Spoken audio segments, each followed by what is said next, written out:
Let's play a game. I'll name a company, you name the scandal, and we'll both guess how long it took them to repeat it. Volkswagen, 2015. Dieselgate. Billions in fines, CEO out, engineers in prison. 5 years later, battery procurement irregularities. Same playbook, different engine. Wells Fargo, 2016. Fake accounts. 30 billion in penalties. Chairman replaced. Solemn vows of reform. 3 years later, auto loan insurance violations. Same victims, same regulators, same press release template. Boeing, 2019, 737 MAX. 2 crashes, 346 dead, CEO $0.5 billion settlement. Safety is now our absolute priority. 2023, 787 Dreamliner, production defects, same conference calls, same congressional inquiries, same look of practiced remorse. You read these headlines and you think, didn't we just do this? Didn't they already pay, already purge, already promise? How does the same problem keep coming back, like a bad tenant who changes his name, but not his habits? Here's the answer they won't put in the annual report. The system doesn't repeat its mistakes. It repeats its solutions, and its solutions are designed to end the meeting, not end the disease. When the crisis hits and the purge begins, 3 kinds of people emerge. I've seen them, maybe you've been them. First, the fire chief. You're brought in after the explosion. You fire the visible incompetence. You launch the obligatory investigation. You stand in front of the cameras and say, "This will never happen again." The board loves you. The stock ticks up. You're a hero. Then, 18 months later, you discover your favorite subsidiary has been cooking the books with the exact same recipe you supposedly exterminated. You're furious, until you realize they were just following the incentive structure you left intact. You cleaned the wound, but left the shrapnel inside. Credit Suisse did this. Brought in a reformer CEO, watched him purge the old guard, gave him a standing ovation. 3 years later, Archegos blew a $55 billion hole in the balance sheet.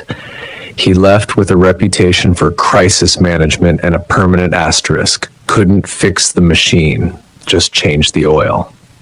Second, the survivor.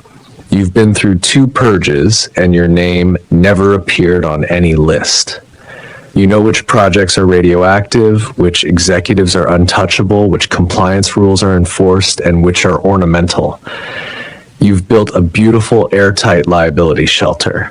Every decision has 3 co-signers. Every deviation has an email trail. Every risk is someone else's signature. You are safe. You are also invisible. I knew a vice president at Goldman who played this game for 15 years. 0 findings, 0 sanctions, 0 name recognition. When they needed someone to launch a new business line, they didn't even remember he existed. Avoiding blame is not a strategy for winning. It's a strategy for not losing. Forever. Third, the armchair critic. You don't work there, but you have very strong opinions.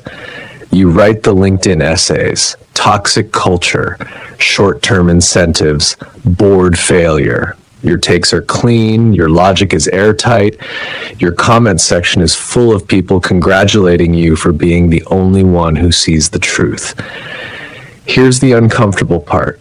Critique is not a skill, it's a luxury. You've never had to design a bonus system that actually rewards long-term behavior. You've never had to tell a board that their darling CEO is the problem. You're standing on the edge of the pit, pointing at the people at the bottom and telling yourself you'd never fall in.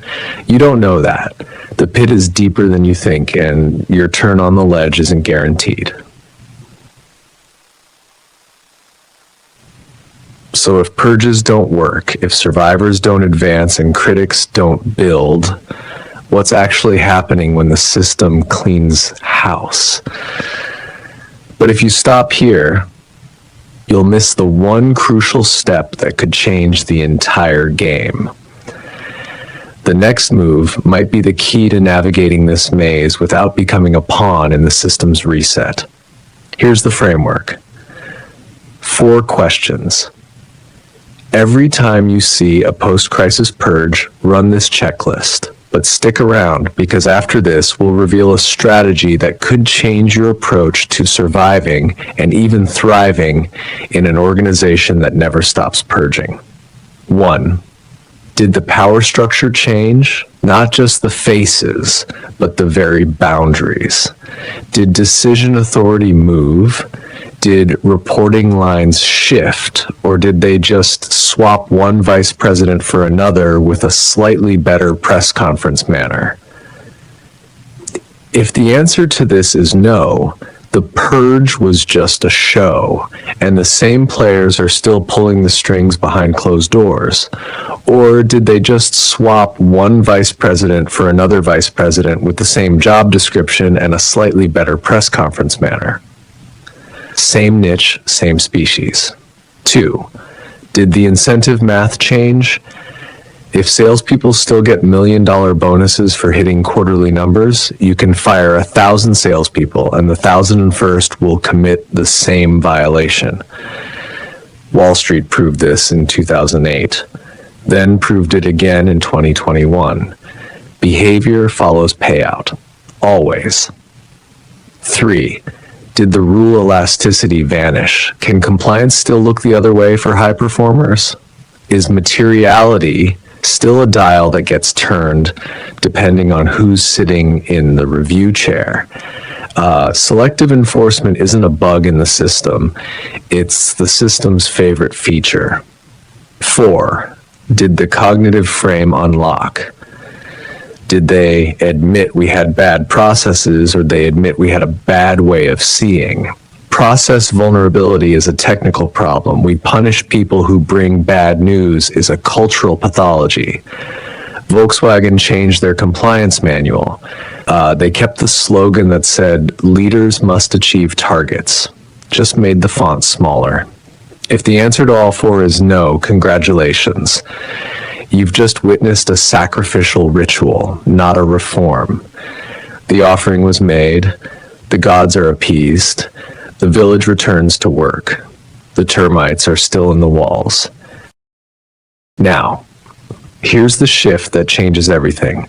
You stop asking, when will they finally learn? That question belongs to the critic, the civilian, the person watching from outside. You're inside. You need a different question. Given that this system will continue to erupt in predictable locations, what is my exposure and what is my exit path? You become a geological surveyor. You don't get angry at volcanoes. You map the fault lines.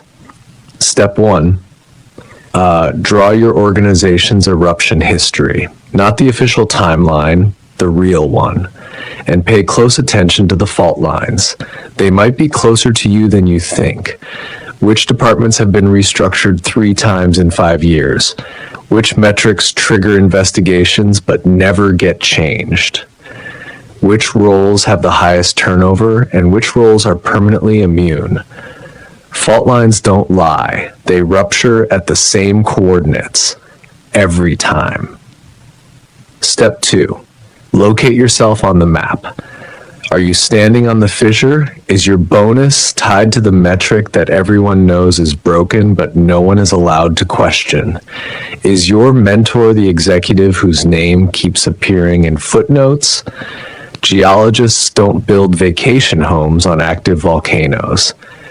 They visit for field work and they keep their car keys in their pocket. Step 3, accumulate cross-cycle assets. Things that don't depend on this company, this crisis window, this particular set of patrons.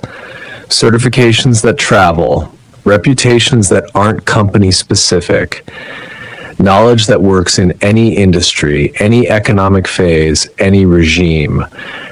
A purge can delete your job title, cannot delete what you already exported.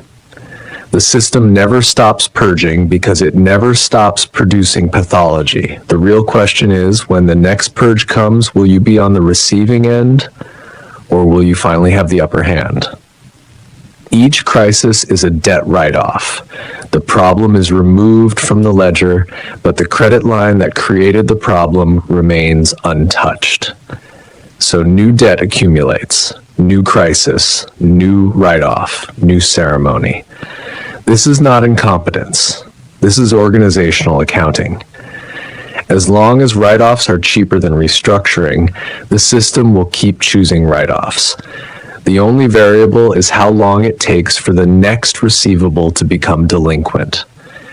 When you understand this, you stop expecting reform. You stop being surprised by the headlines. But what if you could navigate this system with an entirely different set of tools? What if you could become the one who recognizes the game for what it truly is?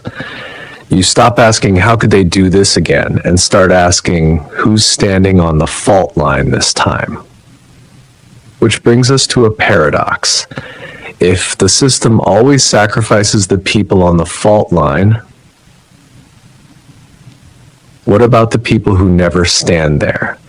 The ones who are too busy working to be visible, too reliable to be replaceable, too steady to be noticed? Why do they get promoted so slowly? That's the quiet violence at the heart of every organization. And it's exactly what will open next time. L3-33, why the busiest people are promoted the slowest. Because the trunk of the tree never falls in the storm. It also never moves.